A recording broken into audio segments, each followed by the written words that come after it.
یوں کہہ لیں کہ وہ اللہ رب العزت نے صفت تکوین عطا فرمائی تھی، صفت تکوین. اور اس کا بھی میں غوث پاک سرکار رحمۃ اللہ کا حوالہ پیش کروں گا اس سلسلے میں، اور ایک مسئلے کی وضاحت بھی کروں گا. ایک علمی کتابی صاحب ہیں، وہ کہتے ہیں جی کہ جنت میں اللہ تعالیٰ بندوں کو منی گاڈ بنا دے گا. گاڈ خدا کو کہتے ہیں نا، خدا کو. تو جنت میں اللہ تعالیٰ بندوں کو چھوٹے خدا بنائے گا، چھوٹے خدا. یہ ہمارا قول نہیں، یہ ایک علمی کتابی صاحب ہیں بزم خیج، وہ کہتے ہیں جی کہ جنت میں اللہ تعالیٰ بندوں کو چھوٹے چھوٹے بندے جو ہے نا ان کو اللہ خدا بنا دے گا. وہ کیسے؟ وہ اس لیے کہ جنت میں اللہ تعالیٰ بندے کو صفت تکوین دے گا. صفت تکوین کیا ہے؟ اللہ کی شان یہ ہے، اذا ارادہ شیئن، جب اللہ کسی شے کا ارادہ کرتا ہے تو وہ کہتا ہے کن فیکون. وہ کن کہتا ہے تو وہ چیز ہو جاتی ہے. اب یہ اللہ کی صفت تکوین ہے کہ وہ کن کہتا ہے تو چیز ہو جاتی ہے. تو جیسے اللہ کن کہتا ہے چیز ہو جاتی ہے جنت میں. اور یہ بات یہاں تک حقیقت ہے کہ جنت میں اللہ تعالیٰ یہ شان بندے کو عطا کرے گا کہ بندے کے دل میں ابھی چاہت ہوگی کہ فلاں پھل آ جائے تو پھل آ جائے گا، چاہت ہوگی کہ فلاں کھانا آ جائے تو کھانا آ جائے گا، فلاں لباس آ جائے تو لباس آ جائے گا. وَلَكُمْ مَا تَشْتَهِي أَنفُسُكُمْ، قرآن کہتا ہے جو تمہارا جی چاہے گا تمہارے لیے وہ کچھ جنت میں ہوگا. اور ایسی ایسی نعمتیں ہوں گی کہ فرمایا کہ کسی کان نے ان کا تذکرہ نہیں سنا ہوگا اور کسی آنکھ نے ان کا نظارہ نہیں کیا ہوگا.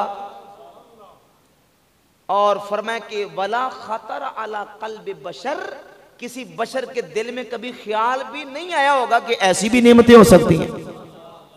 لا عین اذنت، لا فرمایا کہ لا کسی آنکھ نے کسی کان نے ان کا نظارہ سنا دیکھا نہیں ہوگا اور کسی دل میں اس کا خیال پیدا نہیں ہوا ہوگا. ایسی اعلیٰ نعمتیں ہوں گی جب بندہ جنت میں چاہے گا کہ میرے پاس یہ جو آ جائے گا، یہ صفت اللہ عطا کرے گا. لیکن اس صفت کے ملنے کے باوجود بھی بندہ رہے گا، خدا بن سکتا نہیں. خدا صرف ایک ذات ہے اور اس کا ذاتی نام ہے اللہ. اللہ کے علاوہ کائنات میں کوئی خدا نہیں، اور اللہ کے علاوہ کسی اور کو خدا ماننے والا مسلمان نہیں ہو سکتا.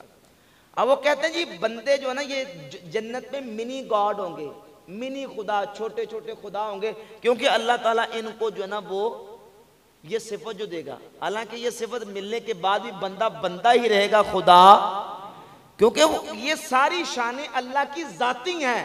اگر بندے کو اللہ تعالیٰ جل شانہ یہ صفات دیتا ہے تو بندے کو اللہ کی عطائی شانیں ملی ہیں، بندہ ذاتی طور پہ ان کا مالک نہیں. اچھا اب یہ سمجھیں ذرا کہ اگر جنت میں یہ صفت تکوین ملے تو کیا جنت میں بندہ اللہ کا شریک بن جائے گا؟ بولے نہیں. اگر جنت میں یہ صفت مل جائے تو جنت میں بندہ خدا کا شریک نہیں ہو سکتا. یہی صفت اگر اللہ بندے کو دنیا میں دے دے تو یہاں بھی شرک، بولے شرک. اچھا وہ وہاں مل جائے تو کہتے ہیں وہ جی وہاں شرک نہیں ہے. تو اگر دنیا میں اللہ کسی بندے کو عطا کر دے تو پھر بھی شرک، کیونکہ شرک شرک ہے. شرک ہر حالت میں، ہر جگہ، ہر مقام پہ شرک ہے. ہر شریعت میں شرک ہے، ہر نبی کی تعلیمات میں شرک ہے. یہ کبھی نہیں ہو سکتا کہ کوئی شرک پہلے توحید ہو اب شرک ہو جائے، یا پہلے کوئی شرک تھا اب توحید بن جائے.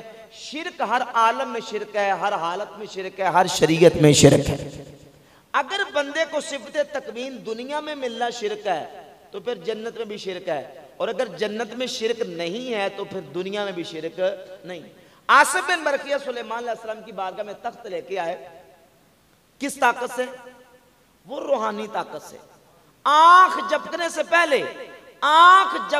پہلے بس یہی ہو سکتا ہے کہ کن. کیا ہو سکتا ہے؟ کن. اب کن کی صفت ہی سے آ سکتا ہے.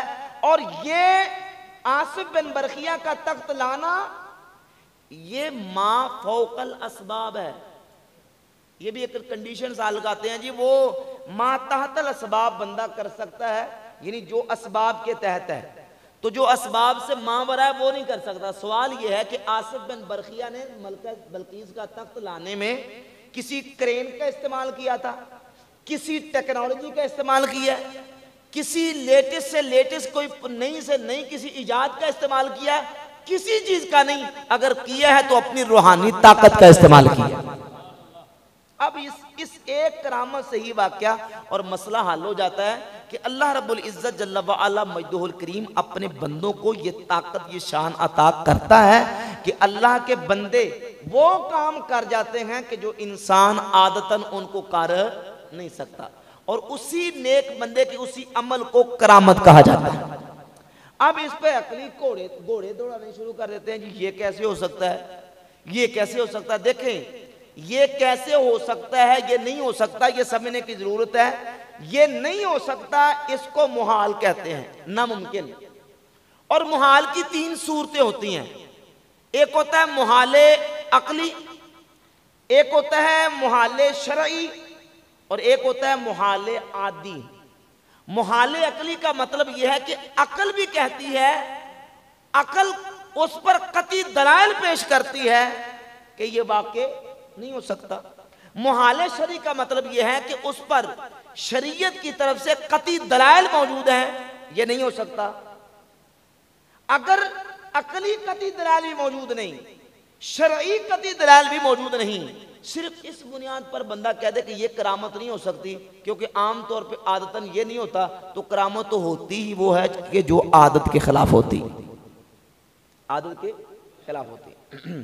اصل میں یہ مسئلہ سمجھنے کی اس لیے بہت زیادہ ضرورت ہے کہ یہ وہ مسئلہ ہے جس کی بنیاد پر نوجوانوں کو گمراہ کیا جاتا ہے۔ وہ جی دیکھیں جی غوث پاک کی جھوٹی کرامتیں، وہ جی داتا صاحب کی جھوٹی کرامتیں، وہ جی فلاں ولی کی جھوٹی کرامتیں۔ بھئی اگر جھوٹی کرامتیں ہیں تو تم سچی بیان کر دو، بات سمجھ آ رہی ہے نا؟ بھئی اگر وہ لوگ جھوٹی بیان کرتے ہیں تم سچی تو بیان کر کے دکھاؤ، تمہارے پاس تو سچی بھی نہیں ہے۔ اس کا مطلب یہ ہے کہ جھوٹی کرامتوں کا سہارا لے کے تم کرامت کے عقیدے کا انکار کرنا چاہتے ہیں۔ دیکھیں جھوٹ اور سچ، اس کو اس طرح سمجھیں، دنیا میں حدیث کی 20 کتابیں لکھی گئیں، 20 کتابوں میں ہزاروں احادیث بلکہ لاکھوں کی تعداد میں احادیث بن جاتی ہیں، موجود ہیں۔ محدثین نے حدیث کی کتابوں میں احادیث لکھی، احادیث صحیح بھی ہیں، احادیث ضعیف بھی ہیں۔ اب ضعیف توجہ کریں بھئی، احادیث ضعیف جو کتابوں میں موجود ہیں، ان ضعیف احادیث کا سہارا لے کر حدیث کا انکار کرنے والوں نے ذخیرہ حدیث کا انکار کر دیا۔ انہوں نے کہا دیکھیں جی حدیث کی کتابوں میں تو اس طرح کی جھوٹی حدیثیں بھی ہیں، اس طرح کے کمزور واقعات بھی ہیں، اس طرح کی من گڑت احادیث بھی ہیں، تو لہذا یہ پورے کا پورا ذخیرہ حدیث ہی مشکوک ہے، نہ قابل اعتبار ہے، قابل قبول ہی نہیں ہے۔ کیوں؟ اس لیے کہ ان حدیث کی کتابوں میں ضعیف حدیثیں موجود ہیں۔ تو بھئی ضعیف موجود ہے تو صحیح بھی تو ہے نا۔ ضعیف حدیثوں کا سہارا لے کے صحیح کا انکار کرنا کوئی عقل مندی ہے؟ بے وقوفی ہے۔ اگر کوئی بندہ کسی ولی کا جھوٹا واقعہ بیان کرتا ہے تو کیا جھوٹا واقعہ جو ہے اس کی بنیاد پر سچے واقعات کا انکار کر دیا جائے، سچی کرامتوں کا انکار کر دیا جائے؟ اور وہ سچی کرامتیں جو تواتر کے ساتھ منقول ہیں، مثال کے طور پہ حضور غوث پاک سرکار شہنشاہ بغداد سیدنا شیخ عبد القادر جیلانی رحمت اللہ تعالی علیہ کی ذات اقدس امت کے وہ برگزیدہ ولی ہیں کہ جن کے بارے میں اپنے تو اپنے وہ لوگ جو بیگانوں کے ہاں مسلمہ شخصیات مانے جاتے ہیں، مثلا ابن تیمیہ کو اٹھا کر دیکھ لیں، حافظ ابن کثیر کی البدایہ و نہایہ اٹھا کر دیکھ لیں، امام ذہبی کی سیر اعلام النبلاء جلد نمبر میرے پاس 15 یہ اٹھا کر دیکھ لیں، یہ کتاب حافظ ابن رجب حنبلی کی طبقات الحنابلہ کے ذیل اس کو اٹھا کر دیکھ لیں۔ یہ کتابوں میں موجود ہے کہ شیخ عبد القادر جیلانی امت کے وہ ولی ہیں جن کی کرامات تواتر کے ساتھ ثابت ہیں۔ کس کے ساتھ ثابت ہے؟ تواتر کے ساتھ. یہ بھی ذرا یہ علمی تواتر کہتے ہیں اس خبر کو کہ جس کو اتنے لوگوں نے بیان کیا کہ جن کا جھوٹ پہ جمع ہونا ناممکن ہو. میں مثال کے طور پہ آپ کو کہتا ہوں, آپ میں سے جتنے ساتھی بیٹھے ہیں, کسی بندے نے امریکہ ملک دیکھا ہے؟ آپ میں سے کسی نے دیکھا ہے؟ نہیں دیکھا. اس کا مطلب کوئی بھی نہیں گیا. اب میرا سوال یہ ہے, امریکہ دنیا میں کوئی ملک ہے بھائی؟ ہے. اگر میں کہوں کہ ملک نہیں ہے تو آپ کہیں گے نہیں جی ہے. آپ کو کیسے پتا چلا کہ ہے؟ آپ تک خبر پہنچی. کیا پہنچی؟ خبر پہنچی. کیسے؟ وہ ایسے کہ اتنے لوگ کہہ رہے ہیں, اتنے لوگوں نے بیان کیا. بھئی اتنے لوگ اس کو بیان کر رہے ہیں کہ اتنے لوگوں کا یہ خبر اور بیان کرنا, اس کو کہتے ہیں متواتر. کیا کہتے ہیں؟ متواتر. آپ کو کوئی 20 دفعہ بھی کہہ دینا کہ امریکہ دنیا میں ملک ہی نہیں ہے تو آپ کہیں گے نہیں یہ ہے, حالانکہ آپ نے دیکھا. جب دیکھا نہیں ہے تو اتنے یقین کے ساتھ کیسے کہہ رہے ہیں؟ وہ اس بنیاد پر کہہ رہے ہیں کہ آپ کو امریکہ کے ملک ہونے کا تواتر سے آپ تک خبر پہنچی ہے. تو جو خبر تواتر کے ساتھ پہنچے وہ یقینی اور قطعی ہوتی ہے. ان لوگوں کے حوالے پیش کر کے میں نے آپ کے سامنے بیان کیا کہ شیخ عبد القادر جیلانی کی کرامات تواتر سے ثابت ہے. تواتر کا مطلب یہ ہے کہ امت کے اتنے لوگ ان کرامات کو بیان کرتے ہیں کہ اتنے لوگوں کا شیخ عبد القادر جیلانی کی کرامات کے اوپر جمع ہونا اور اس کے جھوٹ کے اوپر جمع ہونا ناممکن ہے. یہ نہیں ہو سکتا کہ ساری امت ہی جھوٹ بول رہی ہو. اس سے ثابت ہوتا ہے کہ غوث پاک کی کرامتیں برحق ہیں. کرامتیں کیا ہیں؟ برحق. جب یہ بات ثابت ہو گئی کہ شیخ عبد القادر جیلانی غوث پاک سرکار رحمت اللہ کی کرامات تواتر کے ساتھ ثابت ہیں, یہ جب یہ تسلیم کر لیں کہ ہم کہیں گے چلیں 100 کرامتیں نہیں, کوئی 10 کرامتیں تو بیان کرو نا ان کی. نہیں سمجھ آ رہی آپ کو میرا خیال؟ کوئی 10 کرامتیں تو بیان کرو نا. چلو 10 نہیں, کوئی غوث پاک کی 5 کرامات بیان کر دو تو انشاءاللہ 5 ہی بیان کریں گے تو اہل سنت کا عقیدہ واضح ہو جائے گا. اور ان میں سے ایک کرامت میں آپ کے سامنے بیان کرتا ہوں. یہ بہت بڑے امام اور محدث ہیں, حافظ ذہبی. امام ذہبی کی کتاب سیر اعلام النبلاء 18 جلدوں میں مصر سے چھپی ہے. یہ جلد نمبر 15 ہے. یہ بہت بڑے نقاد عظیم امام ہیں. ان کی کتابیں بہت ساری اسماء و رجال کی, اصول حدیث کی, میزان الاعتدال, سیر اعلام النبلاء. سیر اعلام النبلاء میں حافظ ذہبی نے ایک غوث پاک سرکار شیخ عبد القادر جیلانی رحمت اللہ علیہ کی کرامت کا ذکر کیا اور واقعہ بیان کیا کہ ایک شخص تھے جن کا نام تھا